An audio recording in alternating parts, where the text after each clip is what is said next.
Pala je još jedna noć, uljuljkane u korake što vode domu. Znam, meni nećeš doć, jer ne znaš me ni po imenu.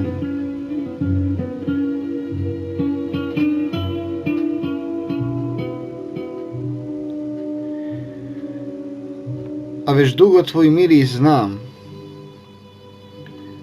čuvam izgubljenu dugmat tvog kaputa, osjećam zavodljiv ukus tvojih usana, ljubeći karmin sa ugašenih cigareta. Ni ne znaš da me slučajno znaš. Zadnje novce jednog jutra da sam dao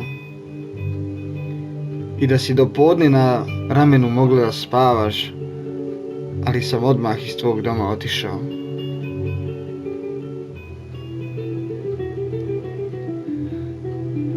Zadah ti je imao ukus vodke. Raščupana sjedla si ispred restorana. Prišao sam, rekla si broj stana i ime ulice. Kao i bistra suza, tad pala ti je glava.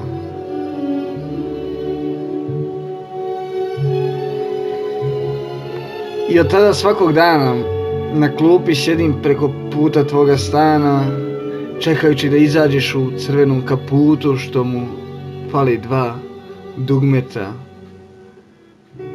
Prođeš kraj mene, pogledaš u oči, zatim brzo pojuriš svome domu. Kao straha sjetiš se te noći, jer ne znaš me ni po imenu.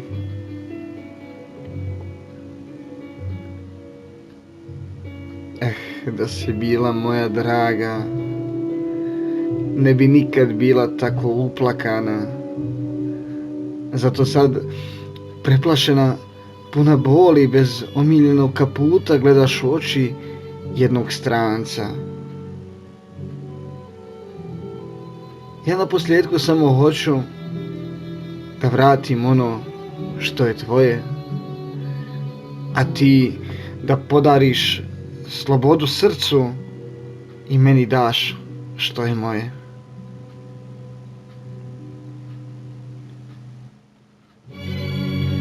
Pala je još jedna noć, uljuljkana u korake što vode domu. Znam, meni nećeš doć, jer ne znaš meni po imenu.